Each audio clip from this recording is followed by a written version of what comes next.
everybody, and welcome to the Brookline Booksmith Author Event Series. My name is Heather, and I'm a gift seller here at the Booksmith. This afternoon it is my pleasure to introduce Jess Ruliffson, moderated by Heather Hopp-Bruce. If you're familiar with our store, welcome back, and if not, welcome. Some housekeeping things before we begin. If you haven't had a chance to pick up a book yet, you're welcome to do so at the back counter after the event. When you buy a book with us, you're supporting not only a talented author illustrator, but also your local independent bookstore, so thank you. There will also be a Q&A towards the end of the event, so make sure to have your questions ready. I would like to thank our moderator, Heather Hopp-Bruce, for joining us this afternoon. Heather manages the visual life of opinion content and identity for the Boston Globe. She holds a certificate from the Harvard School of Professional Development in Digital Marketing Strategy, has been a Society for News Design judge, guest art director at the Savannah College of Art and Design, and is a guest lecturer at Lesley College of Art and Design. We appreciate her for bringing her perspective to today's event. Now it's my pleasure to introduce Jess Ruliffson. Jess Ruliffson's comics have appeared in the Virginia Quarterly Review, BuzzFeed, The Nib, the Boston Globe, Pantheon Books, Wilson Quarterly, and the Oxford American. She teaches the Sequential Artist Workshop at Lesley University. And at Lesley University, sorry about that. Invisible Wounds, her debut graphic novel, highlights interviews of Iraq and Afghanistan war veterans with compassion and honesty. This collection of interviews portrays life on the battlefield and afterward with depth and dimension, telling stories of don't ask, don't tell, and PTSD, but also the relationships formed during their service and the communities found after returning home. As someone who didn't grow up with any sort of close-up understanding of the war or of the American military, I personally really appreciated that she did not shy away from the complexity and variety of feelings veterans have about their experiences. I can't wait to hear more about this insightful and beautifully drawn book. Please join me in welcoming Jess Ruliffson. Thank you guys. Thanks for coming. Are we close enough to the microphones? We'll probably get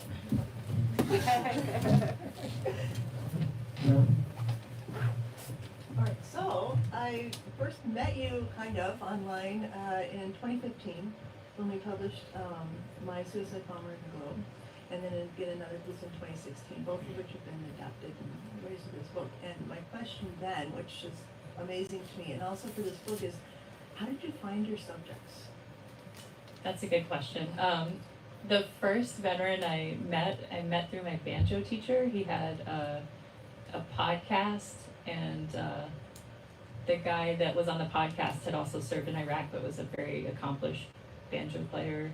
And then I found out he was coming to the Brooklyn Folk Festival, and I was living in New York. So I think I talked to him first, but I had talked to one of my high school buddies, who I think is the first chapter in the book. He was my sister's age, so we weren't super close, but on Facebook you're like friends with people, and you're like, I think they were in the military, I could maybe ask them.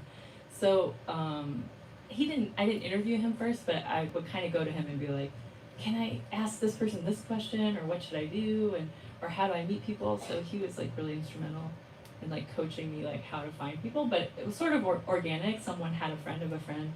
Well, I have a friend I went to high school with, or I know somebody, or maybe you could talk to this person. So someone always seemed to know at least one veteran, and then they would introduce me. And of all of these stories you collected, how did you decide which ones to include? I think eventually, I'm not exactly sure. I collected quite a few interviews, and I just knew there was going to be a certain amount of space. So some of them became favorites, and then one of the first things I thought of was like maybe each branch of the military should be represented. So we had the Navy, the Air Force, the Army, and the Marines. And then within that, there's reservists and sort of different roles. There is the Coast Guard, but I didn't get around to talking to anyone in the Coast Guard. No, nothing personal, just didn't ever meet anyone from the Coast Guard. But so that was like the only parameter I kind of had in mind. It's like it should have 4 branches, and then it seems like 12 chapters would be enough time to like get a story, hopefully.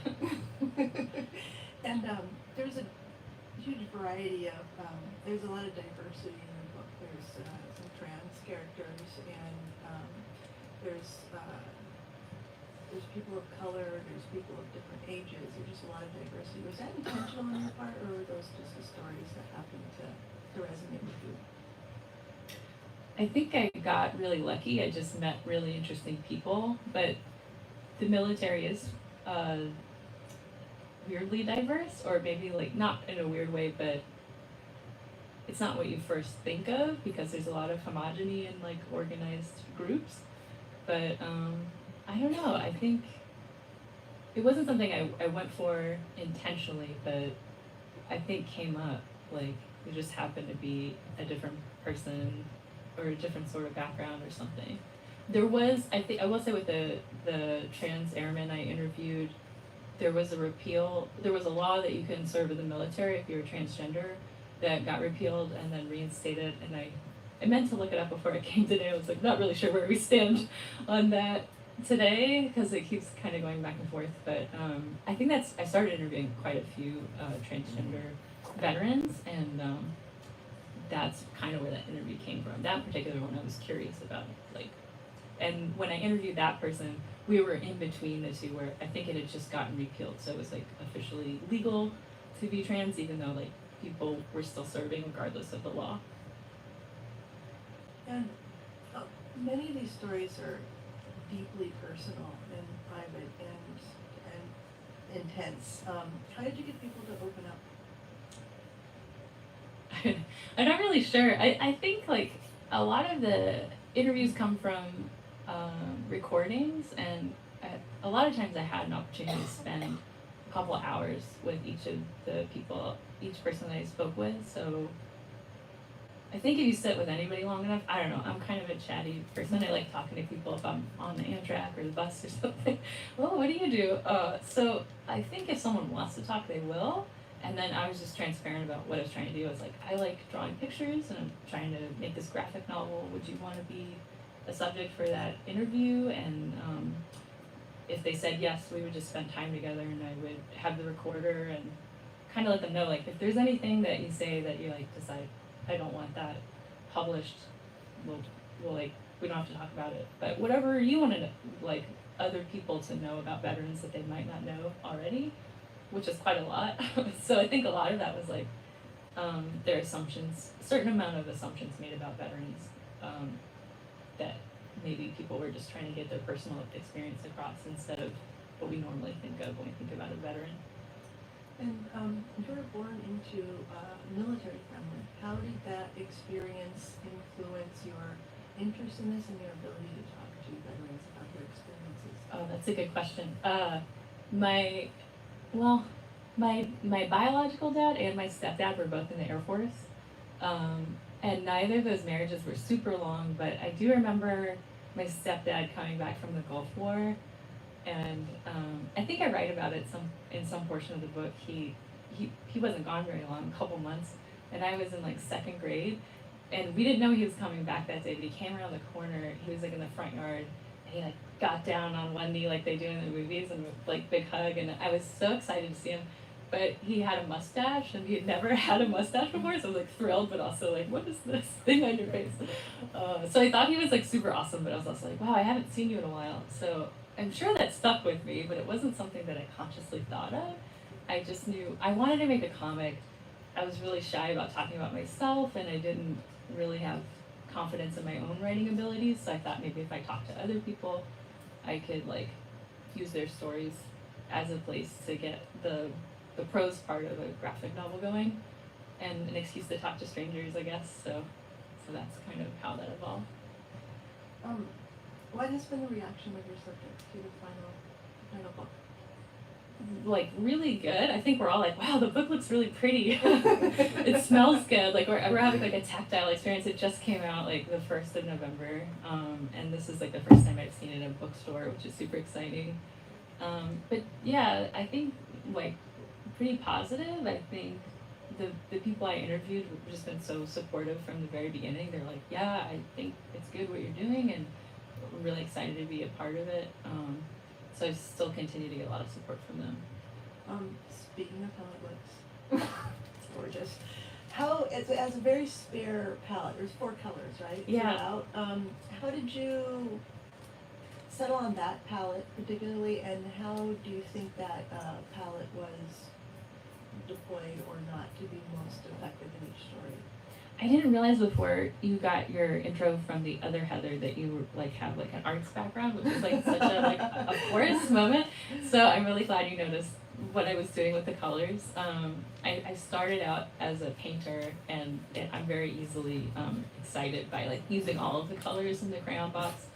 But I knew it was going to take a long time to put the book together and to draw it and stuff. So I thought maybe if I use fewer colors, I could play with more of a figurative or like symbolic use of color. Like thinking each chapter had a darker color and a lighter color, and then I could try to get a range of values and get good contrast, so like very bright brights and dark darks, so it would be more graphic, but also I could imitate like times of day or weather, even if I didn't have the right color. Like the trees are never green because I don't have green in the book, but I was like, it could be a dark blue, or oh, maybe it's a red because these are the two colors I'm using. So using a really limited color palette was actually really helpful. But I started to think more about light or mood, or like if it was an intense emotional experience, maybe it would be like the darkest like value of that one of the two colors I was using for that chapter. And so there's 4 colors total, but for each chapter there's like 2 colors. I can show for those who don't have a copy in front of us. This is So like red example. and blue. I think there's like red and brown. There's like yellow and blue, and a yellow and red. Yeah. And all this in it. Did you hand draw this, or did you use like Procreate or? You're so savvy. Does everyone know what Procreate is? It's a software for iPad. You can make comics on it. It's heavenly. It's awesome.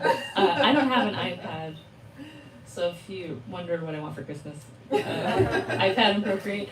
I teach comics, and all my students use it, and they say it's awesome. And so I drew the drawings on paper, and inked them on paper, and then scanned them. Actually had my neighbor, shout out if you're listening, Richard and Kip, who I also dedicated the book to. They're photographers, and they set up a photo stand, which is like a vintage way to scan, sort of. You take a photo of the actual artwork. So once I had the black and white art, then I colored it digitally in Photoshop.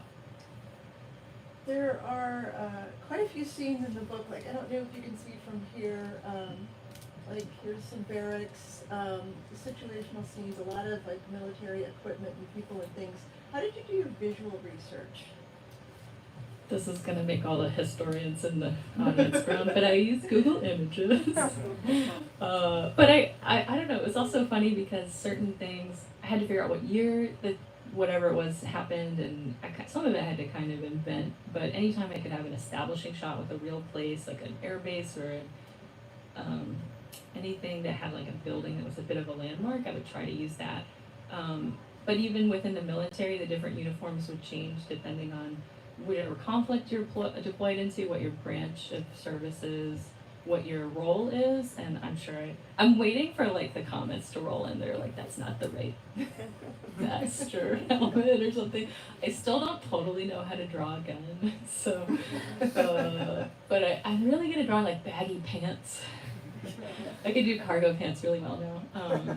Yeah, so some of it, like I did my best, but I'm sure there's a gap in knowledge, for sure. What was the most challenging part? Was it drawing guys? That was one of them. I don't know. I was nervous when I first started because I was like, I'm a big softie. I was like, I don't want to draw like scary stuff or gross stuff. How am I gonna do this? And a lot of the stories kind of happen after service, so that was a sneaky way for me to avoid like showing a lot of gore, I guess. But yeah, I think you're sort of just drawn to particular things. So like one of the interviews, I think at least one of them, there's a story with a donkey. So I was like, I want to draw a donkey, that'd be really cool. So I think some of the stuff that I was sifting through the interviews, I was kind of picking for visual stuff too. Like, oh, that would make a good scene, or that dialogue's really good, or what could I draw for that?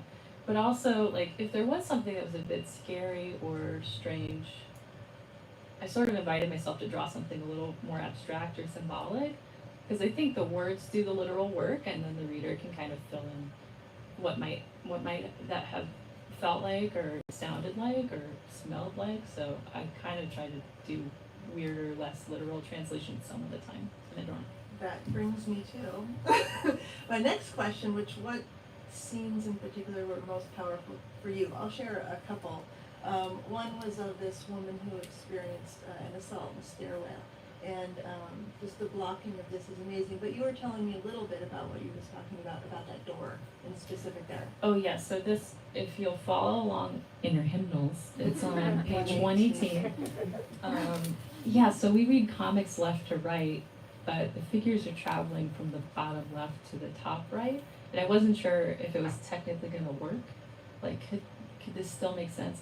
So she's sort of looking over her shoulder at the figure in a different panel, but he also appears at the bottom of the page. And sort of leveraging my lack of knowledge in drawing correctly or with perspective, I was like, I can make that door really tiny because it feels like it's far away, even though realistically it was probably much larger, obviously. I was just like, I don't know how to draw that, but what I could draw it in a way that like feels right, even though it's technically incorrect. One thing to me that's so powerful about graphic novels is there's three stories going on. There's the visual story, there's the voice of the narrator, which in this instance is the voice of the subject, and then there's the quotes. And one story, one page in particular that I had to stop reading for a while and just sit and kind of mourn, which was hard. It's a story about a woman who was friends with another woman. They were having a hard time together. And she finds out that her friend had committed suicide, and there's this narration there that is, you want to read it? Oh, sure. So this is on page 39. Just to set it up, the person that's being interviewed, I think she was deployed in Iraq, and she met someone overseas that she wasn't deployed with, but they happened to be from the same town or very close geographically. So they become friends, and then they hang out after they come back. So there's one night the Carly can't sleep, and she called Sharon. Sharon, yeah, I can't sleep. Me neither, Carly. Want to listen to some swamp pop? Yeah. She loves swamp pop music. Haha, woo! I missed a call from her one day. Bye, later, hon. I was in my own downhill spiral. I could have maybe saved her. And then this is the part that's sort of like just words and no pictures. It's on the page 39. They told me 2 rounds were fired. We're military. We gotta make sure that that gun's gonna work before we fire it. She fired 1 in the ground and 1 in her face, and that was it. Sure. That gets me so. Sorry. What other scenes or moments in here did you find particularly powerful? I mean, there's so many. I feel like maybe just to entertain. Entertainment is like a cheap word, but to keep myself occupied as a visual artist, I wanted every chapter to be different, have like one moment that was just like really cool. Or I was like, oh, that would be cool. So it might be like the way that I divided the pages up, like, or the panels themselves, or the way I was using color. There's just some little thing I was doing to keep myself occupied. But sometimes it was, I don't know, I really like drawing that donkey. Let's see if we can find it. There's a drawing I did, there's only one cat in there, and it's a terrible drawing of a cat. So if you want me to sign your book, I'll draw you a new cat. I found a dog. Did you find a dog? Yeah, The dogs are good. I don't know. I drew stuff I didn't think I could draw. Like, I don't draw animals or guns or, I mean, I got photo reference for a lot of the vehicles and airplanes and stuff like that. And some of it's good, some of it's maybe not as good. And it took a while to make the work. So a lot of artists think about style, like, well, did your style change? It kind of did. It got maybe more cartoony. There's the donkey. There's the donkey. Yeah. Love him. Love that guy. He's so sweet. Well, and it was kind of it was a messed up story, but it's happy because this guy is not treating the donkey fairly, and then they just let the donkey loose. So he escapes, but I don't know. I kind of drew it the way I thought like a Disney animator would draw a donkey, like just real sheepish and kind of charming. So I just watched City Slickers with my husband last night. Have you guys seen that movie? Okay, so I'm obsessed. There's a baby cow named Norman. Oh yeah. Totally worth the watch. Yeah, like I guess I really like bovines. This spread in Oh, that's a cool page. 79 to 80. It's about a man who's a veteran, comes back and he's wearing kayak and he just freezes. Yeah. or hours, right, 2.5 hours, Yeah. and she just kind of comes to. Yeah. But the blocking is interesting because you're sort of in looking at him, and then the previous page is actually a tile narration. Yeah. That's fantastic. I don't know that I have a question about that. I just really Thanks. like it. Shout out on the mic, page 79 and 80. Yeah, I was feeling really good about that too. I think that's a good example of like, oh, cool idea, and then I draw it and I'm like, yeah, very cool. I don't know, like that's really great. But yeah, thinking about, well, what would time feel like passing in the wrong order, or the work of laying tile? I was like, well, that could be interesting to draw it like that. The way that time passes in comics is really interesting. So anytime there's a story, there's some amount of time passing, and there's also been time between someone's service and then them sitting down and talking to me and telling the story. So, it's interesting to play with that idea of time in a visual way too. Like the medium itself really lends itself to that, but it was cool to try to think about it visually too. So you first published a piece with the Globe in 2015, My Suicide Bomber, I mentioned that. How has your storytelling style and your visual style evolved since then? I was even just reading the graphic novel this morning, trying to figure out if I would read from it, what chapter would I read, and I was having a hard time deciding. But then I was reading it the way like a writer would read it, because I just got an MFA. Shout out to my MFA friends. And I'm recovering from that experience, and I'm like, I don't know, like, can you understand what's happening in this? Like, I became like really interested in just the prose without the pictures, and I wasn't really thinking about the prose at all. I was sort of avoiding the prose. I was like, well, someone else said this stuff, so I'll just put that in there, and then I don't have to think about it. But now, knowing what I know about writing, I'm like, is that the right order of a modifier? Are we gonna get lost? So I think I like, every time I open the book, I think about it in a different way. So I'm assuming everyone's going to buy this and read it multiple times to enjoy all the stories. So in advance of that, what stories did you not include? Oh, there was actually a few really funny ones. And maybe the hardest part about this book is like not a knee-slapping good time all the way through. So there was a really great story. It was by the guy who was laying tile, and he had written a few things, and he's a great writer. And I said, can I just use this? So working directly from prose versus a script I kind of had to make.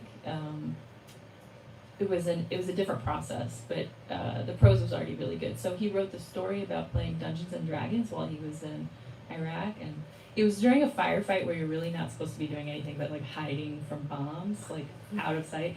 And they were just very swaggery about it. They were like huge nerds, and these other guys were playing poker, and they like ran for cover, and they're like, we're gonna keep rolling the dice. So they were like super into it, and I thought that was so funny. And then it's kind of silly, but role-playing game, RPG, is the same acronym as Rocket Propelled Grenade. I was like, that can be the title. So stuff like that I find like really exciting to play with. That was a really funny story, and then someone was like, why didn't you put that in the book? And I'm like, I don't know. I didn't put that in the book. That was a good one. But we already had the tile one, and I didn't want to have more than one story from the same veteran. So I had a few rules I was like sort of adhering to, but yeah. So there's probably funnier stuff I could have used, and then there were more than one trans veteran that I had talked to, and then there were other people I had interviewed in a military hospital who had pretty substantial injuries, and they agreed to talk to me, and I interviewed them, and then when I sat down to do the work for the book, they said, I changed my mind, can you just make me look completely different? And I could have, but I was like, it's cool, like, I have other interviews, like, I parted amicably, but yeah, so that's kind of what ended up in the book. And what did you learn that was unexpected in the researching of this book? It's been a while, so it's really hard to reverse engineer it. Now I'm just like, oh, this is all stuff that I knew, but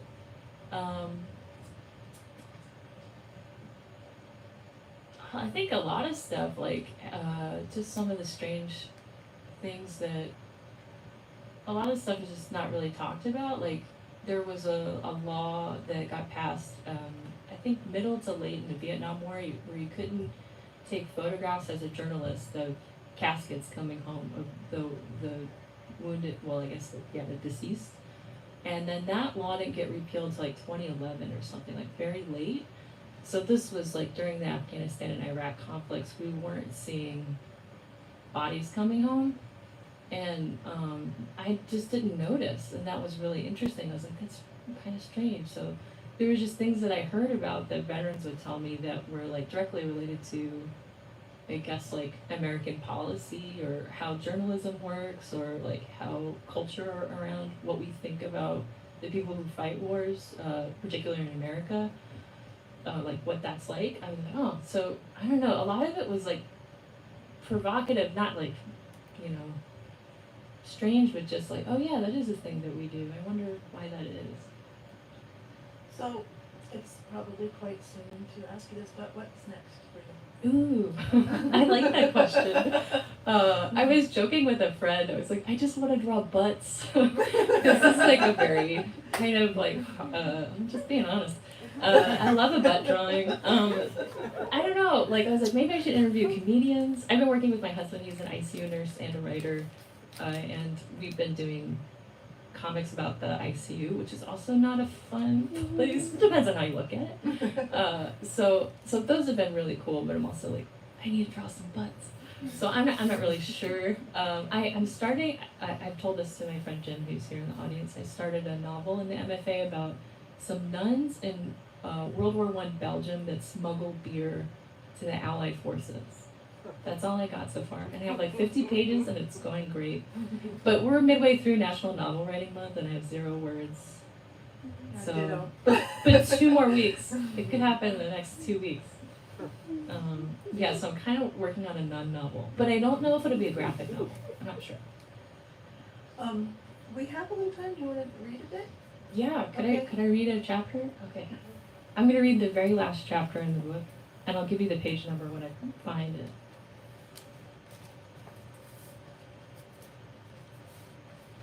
Okay, so it's page 156. And this is Phil Cly. He's a veteran and a writer, and he just had a book come out in May, and I'm totally blanking on the title, but it's a collection of essays about war. And when I interviewed him, he had won the National Book Award for fiction for a collection of short stories called Redeployment. It's a great book. And he's also written a novel. So at the time of the interview, he'd only written 1 book, but now he has 3. Okay, so here's Phil. I read a lot in Iraq. I never wrote about war until I came back. Coming home in the middle of my deployment, there was less a single interaction than a general sense that something was wrong. The country didn't feel like a country at war, New York in particular. I talked to a photojournalist about this. He said, "Oh yeah, you never go to New York after having been in a war zone. It's just too weird." Years later, I was walking through Brooklyn and saw a woman reading Redeployment. "Hey, thanks for reading that. I wrote that book." "I'm so glad you were able to get a job after the war." I felt bad having to explain to her that writing is not a steady job. I have to keep producing. But there's a strange assumption you deal with as a veteran of recent wars, of vets being kind of broken or fucked up.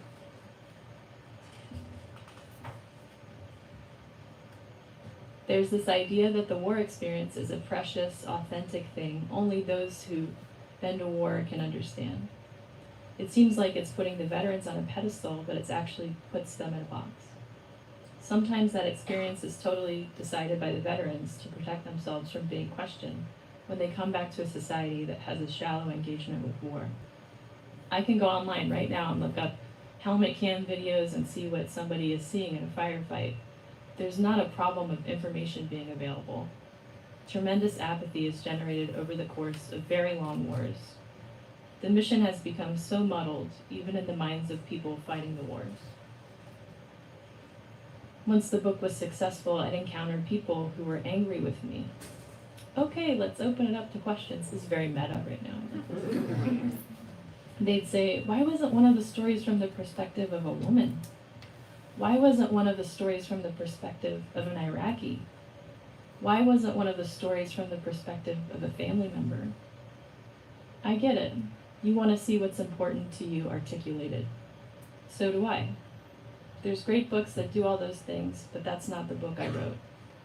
Stories about special operators are especially appealing. Just a bunch of tough good guys, and there's a really bad guy, and they go and defeat him. But those stories don't help people understand the wars that we're fighting and why they have gone on so long. Anytime we step outside of that and look at the broader picture of what's happening in that town or region, the questions get a lot murkier. I met a veteran who suffered from post-traumatic stress. He said, "I don't tell war stories anymore." Why is that? People only want to hear the worst stuff that's happened to me. They don't want to know about the guys in my unit that I love, the good times we had, the biggest barracks rat I ever saw. No way, dude, bullshit, shh. It wasn't all bad. Whoa, there it is. Americans are very interested in war. It's just that they like to be told particular things about it. I don't think that war is the only thing that I'll ever write about, but if it is, so what? I never wanted to be the sort of person for whom military service was the defining aspect of my life. It's also pretty difficult to put that part of my life aside when the war I fought in just won't end.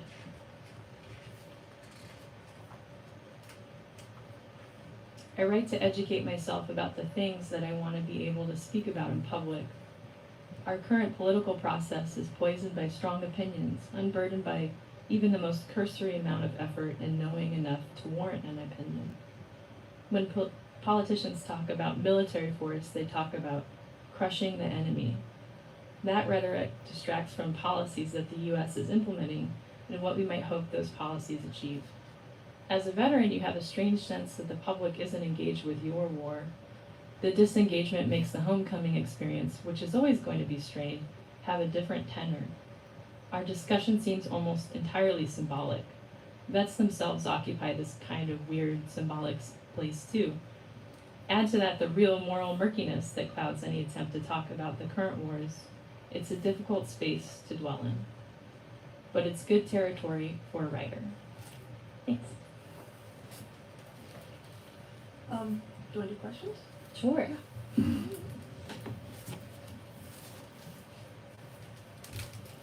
Jim. So I'm curious, since this is prose and artwork, what influences from artists and writers would you say had an impact on you for this book? Oh, that's a good question. So Jim's asking what influences from maybe writers or artists had an impact on the graphic novel. Towards the end of the book, I think I was getting really stuck with the way the drawing looked. And there's one chapter where I just kept looking at this French graphic novelist. I think his name is Gipi. It's Gipi. And he had a lot of space in his panels and little tiny people.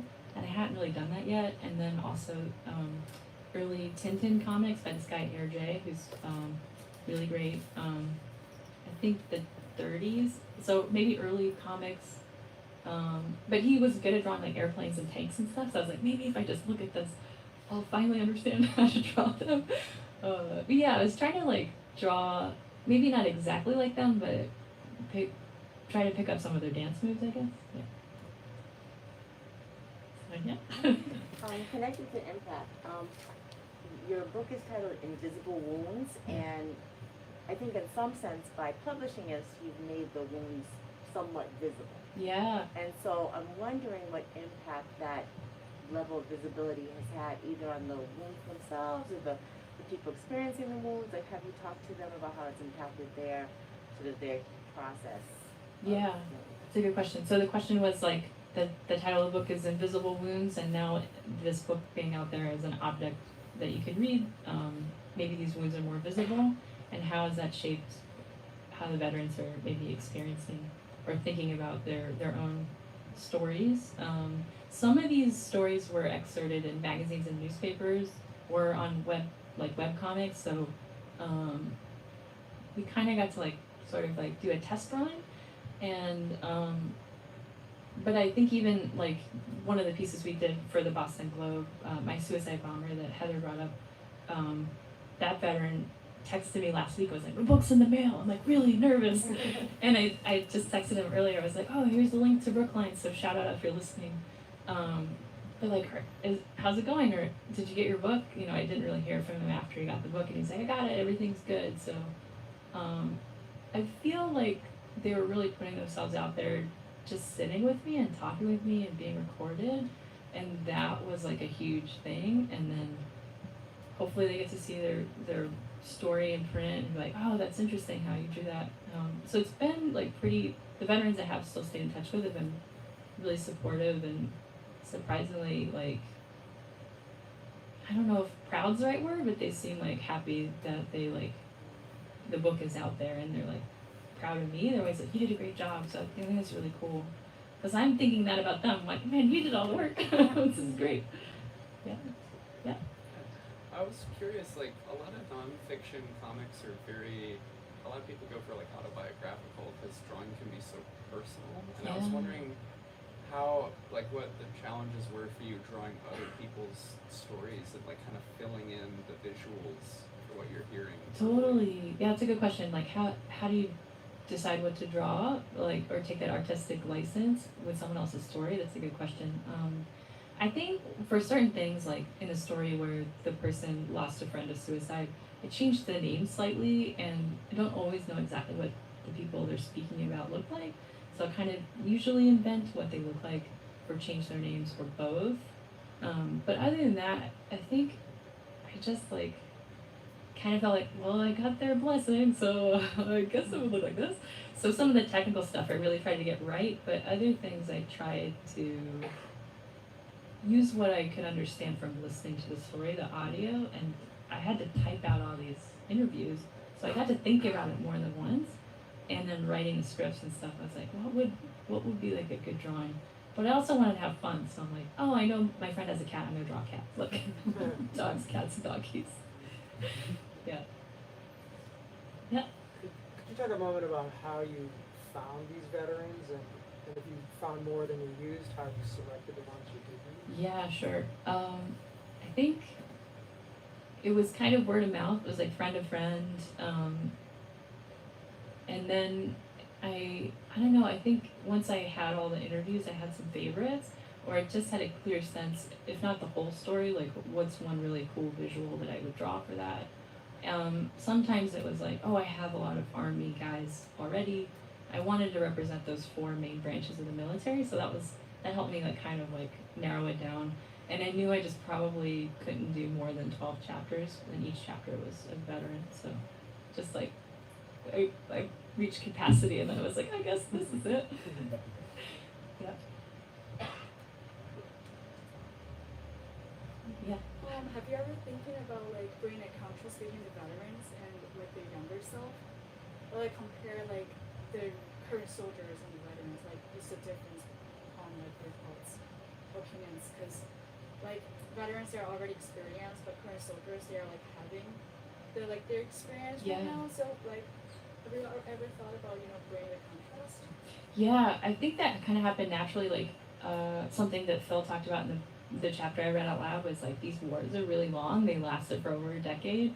So, and I draw really slow. So like I did some of these interviews a while ago, and some of those interviews were with guys who had just gotten back. They were in the hospital and they had gotten injured, and they were deployed like the week before I met them. And the way that they would talk about their war experience was completely different from someone who had been home and out of the military for like 7 years or something. I think the narrative was more like they could zoom out and kind of assign meaning to certain things that had happened. And then the people that I had just met that were still enlisted and had just suffered an injury were like, they could give me the facts. They could say this happened and this happened, but they weren't providing a lot of emotional context. I was also like in their hospital room and their parents were right there, so I don't know how much I would want to tell a stranger, and I'm drawing their pictures, so it's like just the most bizarre thing ever. But yeah, I did think about that when I was working on the book, like how much time passes between someone's service or like someone being active duty. How would they talk about it? For sure. Good question. Yeah. You had kind of mentioned that your family had served in different capacities. Was that the main reason you went for veterans, or was there like a reason you chose that subject matter specifically? That's a good question. I didn't think it, probably subconsciously. I'll ask my Sure. therapist. But I think if I'm being honest, like I've kind of just always been a little boy crazy, and I was making paintings of like dudes that I knew on Facebook that were cute. This was before I met my husband. And they were like holding animals and stuff. So I was interested in like masculinity and like tenderness. And this was before things about gender started happening. Like, I mean, this was only a couple years ago, but anyway. I was like, when I was your age, I don't know. I think I was just an excuse to talk to some dudes I thought were looking good. I'm not sure. I would say that's where it started, if I'm being totally honest. But I mean, you get paid to like cut your hair. No offense, your hair looks beautiful, but like cut your hair really short, and like you have to dress really nice. I'm talking about just the guys. The ladies also look great in uniform. But I don't know. I was friends with a bunch of cartoonists, and we're not like big on the hygiene, let's say, or like gym memberships or anything. It was really funny. One of the book projects I worked on was this veteran story. It was a different project from this, but I borrowed Phil Clyde's camis, like his desert camis, and then got my cartoonist friends to model them for me for photo reference. And they obviously, like, Phil's 6'2" and like just in good shape. He's like no health problems that I'm aware of. And then my other friends were like a foot shorter, like slightly wider, let's say, and like none of it fit right. But it was very funny seeing my like very charming, like bearded cartoonist friends trying to wear this like uniform. Anyway, I needed a photo and I got it. But yeah, I think that's maybe where it started. But I grew up like near a CB base and an Air Force base, so I think I was just kind of curious about it. And a lot of people, 9/11 happened when I was like a junior in high school, so I think people were going, and I was like, I got out of art school and didn't know what I was doing, so I was like, what are they up to? I just kind of wanted to know like what to do with my life, so I was like, they must be confused. Maybe I'll find something out about what to do next if they're asking themselves like kind of what to do next sort of question. Did I overshare? Is that enough? I was like, there's no more questions. I'll keep going. And that's it. Do you want to sign in? Yeah, Yeah. I'll sign your book. Thanks for having us. Appreciate it. Thanks for being here.